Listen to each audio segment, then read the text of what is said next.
The voice of sharing Durian ASEAN.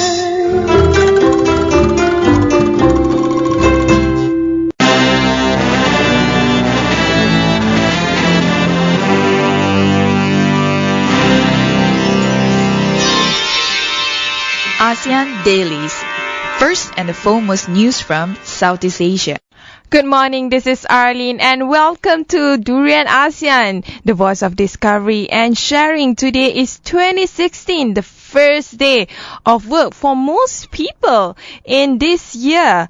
I hope you have a great 2015 and welcoming and or ushering 2016 with a bang.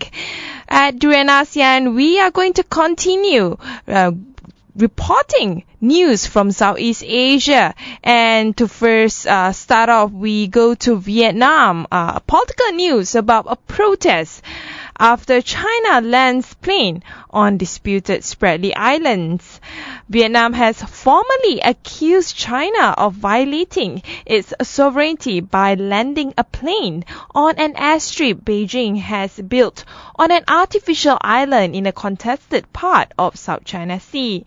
Foreign Minister spokesman Lee Hai-bin said that airfield has been built illegally, quote-unquote, on Fiery Cross Reef in the Spratly Archipelago, in territory that was part of Vietnam's Spratly. And China Foreign Ministry rejected the complaint, saying that what was a test flight to the newly built airfield on the reef was a matter of completely within China's sovereignty. The Chinese state news agency Xinhua reported the news. It called the flight a serious infringement of the sovereignty of Vietnam on the Spratly Archipelago. China claims almost all of the South China Sea, which is believed to have huge deposit of oil and gas, natural resources, through which about $5 trillion in shipborne trade pass every year. Hanoi Foreign Ministry said Vietnam handed a protest note to China's embassy and asked China not to repeat the action. We move on to a place that is also near to the Spratly Islands in the Philippines. But in another news, Aquino going for first world. In May in Philippines, about 50 million Filipinos are going to the poll to elect Aquino's successor, as well as 12 senators and thousands of provincial and local officials like congressmen, governors, mayors, and councillors. Aquino administration has adopted three main thrusts that it will focus on during the remaining 6 months in office of President Aquino for the Philippines to attain first world status. We wonder what it is. On top of the administration's to-do list is strengthening public institutions further through capacity and capability building programs, performance-based compensation and incentives, and implementation of new salary scales that will be more competitive with the private sector. Secondly, is continuing emphasizing on social protection and human development. This will ensure the attainment of inclusive growth where no one gets left behind. Third, according to one of the officers, Koloman said that Aquino administration will continue to implement fiscal discipline and sound management of the country's microeconomic fundamentals. He said this will make certain that upward trajectory of growth will be maintained and enable the country to join the ranks of first world countries by 2030. We move from the Philippines up to the south in Indonesia. Jokowi grapples with economic, cabinet and terrorism issues. More forecasts indicate that the country under President Joko Widodo will narrowly miss its 5% growth target for last year. Seems like handling or governing a country is really not an easy affair. a flagging economy, a government on the crisp of a second cabinet reshuffle in less than a year, and the rising threat of terrorism are among the national issues Mr. Joko Widodo will need to grapple with. How Indonesia tackle the root cause of the haze in the next 12 months will have an impact on its economic growth. This is according to experts and observers. In fact, according to World Bank in its latest report, it stated that Indonesia's growth last year was negatively affected by an economic and environmental crisis, which was caused by man-made fire and haze. Finance Minister Bambang Brojanegoro told the Jakarta Post that infrastructure projects contributed to growth through related industries such as construction, which chalk up to 6% growth. Well, Mr. Joko Widodo will need to ensure his infrastructure blueprint is carried out. That's really a big deal. On the other hand, we move on to the larger picture, which is our Southeast Asia's ASEAN, British exit from European Union. Could it be a lesson for ASEAN? If UK leaves, would have a significant consequences definitely. Could ASEAN face a similar situation one day? Britain's Prime Minister David Cameron has spelled out his demands for remaining in the European Union, which he hopes to renegotiate with the Union before the in-out referendum to promise the nation during the last general election. And ASEAN, despite the constant comparison, differ hugely from its European counterpart, both in organization as well as culture. ASEAN is more flexible. There's almost no infringement on the members' sovereignty, thanks to, of course, the non-interference policy in the ASEAN Charter. In fact, provisions are in place to avoid situations like the current EU showdown. The assertion of the ASEAN minus X clause allow members to opt out or agree economic conditions if they feel they are not ready. Though this could lead to a two-track ASEAN, it does at least ensure that agreements are not forced upon states. The potential Brexit stems from domestic concern of Britain's relationship with the Union. Conversely, ASEAN hardly feature on any of its member domestic agendas. Well, that's true, as it is predominantly an intergovernmental organization and does not possess the EU's supranational character. It's highly improbable that there could be a backlash against ASEAN as an institution that we are currently witnessing in Europe. So, should ASEAN consider include an exit mechanism in its charter? I say it's not really a problem to ASEAN. Anyway, we'll take a short break. When we return, we will discuss the economic side of Southeast Asia.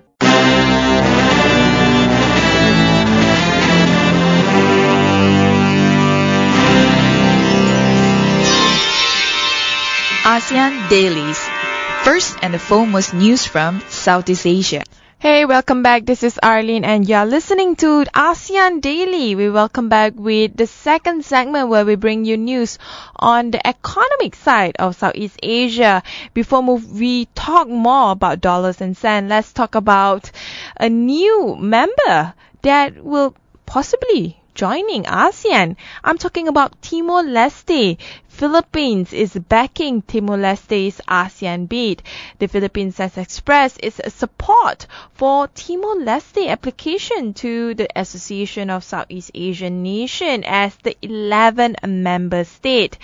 During the meeting with visiting the Foreign Affairs and Cooperation Minister of the Democratic Republic of Timor-Leste, Hernani Coel da Silva, Foreign Affairs Secretary Albert de Rosario reiterated that Timor-Leste belongs to Southeast Asia should be granted its rightful place within the ASEAN community.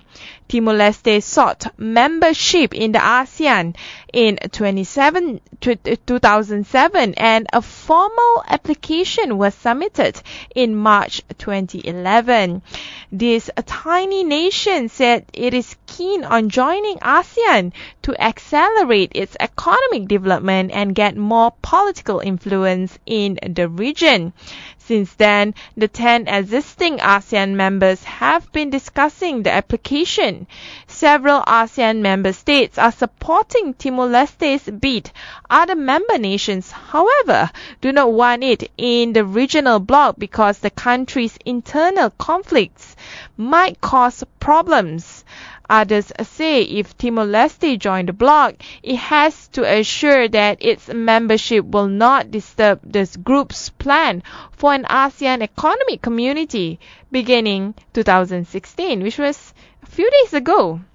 Anyway, hopefully, we will see a new member joining ASEAN, which will be a great thing, I suppose, to the AEC. Moving on to the economic news about the TPP, boosts manufacturing before joining the TPP. There has been a wave of discussion in Indonesia after Indonesia joining the about Indonesia joining the TPP after President Jokowi notified US President Barack Obama during his visit to the US in October that the country is interested to join the trade pact. The TPP is a free trade agreement comprising 12 nations in the Pacific Rim, namely US, Australia, Brunei, Canada, Chile, Japan, Malaysia, Mexico, New Zealand, Peru, Singapore, and Vietnam. In principle, the agreement removes all tariffs and barriers for manufacturing products sold among member countries. Under President Susilo Bambang Yudhoyono, Indonesia implemented more inward-looking trade strategies. Meanwhile, President Jokowi is in favor of applying more outward-looking policies. And of course, naturally, the TPP is in line with export-oriented strategies. Some believe the TPP is good for the nation and will encourage Indonesia to reform itself. A more efficient internal performance is likely to be achieved, for instance, in bureaucracy. Moreover, competitiveness of textile products will be accelerated as no trade barriers will hamper the sector. The TPP may be the first step for Indonesia to fully implement structural transformation. However, competing globally is challenging. Others believe that Indonesia is not ready to join the TPP. An export-oriented manufacturing sector in Indonesia is considered less competitive and stagnant after the 1998 Asian crisis. The primary sector commodities have been a major contributor to the nation's economy. Before joining the TPP, or in fact any other trade agreement, it is essentially to improve the manufacturing sector to be able to compete and survive in the global market. Indonesia may learn from other countries that have successfully improved their manufacturing sector. And what we are seeing right now, of course, Indonesia will continue make TPP as part of their major economic discussion. Hopefully, there will be something coming up of Indonesia as economy in Indonesia is continuingly not performing that well. So something needs to be done. Meanwhile, we move on to the ASEAN Economic Community.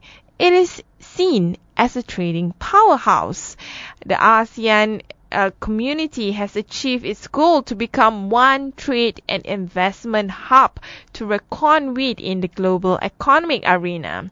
But long before the arrival of January 1st, 2016, the officially effective effectivity of the ASEAN Economic Community, or the AEC, the 10 member states have been trading with each other at zero duty on most of the goods already.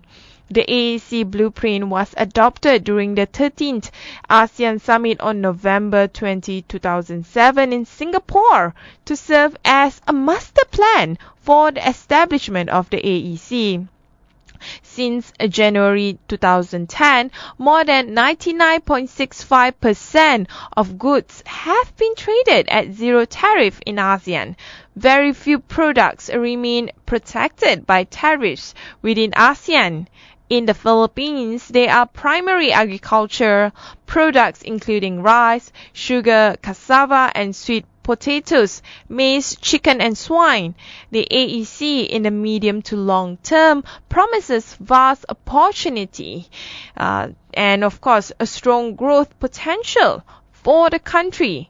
By integrating ASEAN economies, the AEC will become a single market and production base. AEC is a tool to make ASEAN become more dynamic and competitive. The AEC has positioned ASEAN at the center of global supply chains. There are 4 pillars to the AEC. First of all, the obvious sign is a single market and production base. Second, a more competitive economic region. Third, equitable economic development. And fourth, ASEAN's integration into the global economy. Especially globalization becomes one of the major challenges for this region. The first ASEAN pillars have 5 core elements, namely free flow of goods, services, investment, capital, and obvious sign is skilled labor. The first pillar has been made possible under the ASEAN Trade in Goods Agreement, where tariffs have already mostly at zero, except few products classified as very sensitive. And ASEAN also adopted the ASEAN Framework Agreement on Services to ease restriction on cross-border trade in at least 80 subsectors. And ASEAN will continue to ease all the barriers and all the tariffs in order for AEC to be something of a reality. The agreement also have protocols under the ASEAN Open Skies policy, and which will be concluded and implemented soon. So many areas within the AEC will be concluded and implemented soon, and we will be seeing more and more open market within the ASEAN region. That's all from our news for the segment of economy. We will take a short break. When we return, we'll discuss on the arts and culture side of Southeast Asia.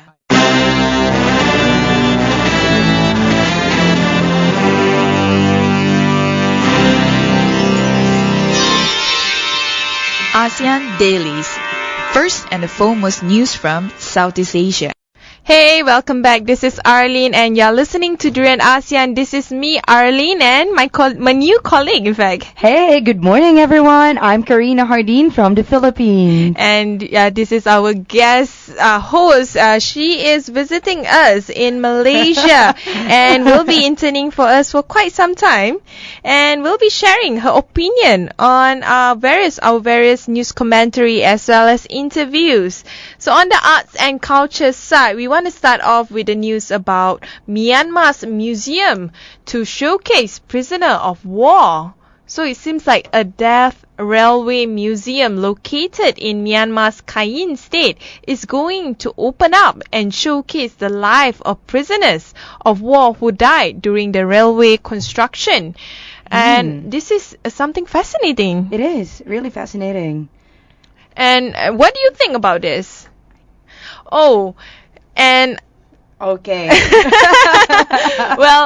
Well, you digest the news. I'm digesting the news. Yeah. Let me go through. Very fresh from Myanmar. Very fresh from Myanmar. Let me go through what is it all about. The museum, originally scheduled to be inaugurated in April, will instead open this Monday to coincide with the country's Independence Day.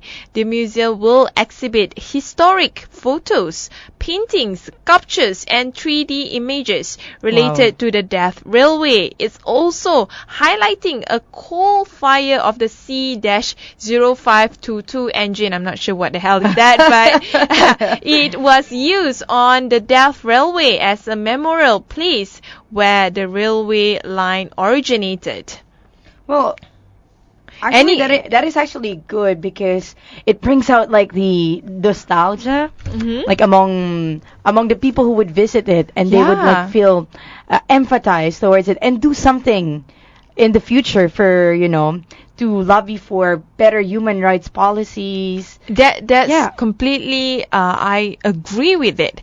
During the heydays, during the Japanese War especially, a lot of Malaysians were being forced to do construction work for this Death Railway. And I think the infamous one will be the border between Thailand and Malaysia. I'm not sure in the Philippines if you have incidents like that, especially... we also had incidents with the Japanese that you all know, but then on a different aspect during the war. So it seems like the war has definitely caused a lot of life loss. But to look back at history, especially bringing kids to museum and let them know, the consequences of war, I think is something great. It is. It is really great. A very learning experience. It's just like the social awareness of the people coming in there will be developed. That's another thing. Yeah. And this Death Railway was also constructed during the World War II. The Imperial Japanese Army forced more than 120,000 Allied prisoners of war and laborers from Southeast Asia, and some of them are actually from countries like Europe and Britain and all that. And they have to construct those railway linking Dasbu Zayat in Myanmar and Kanchanaburi in Thailand.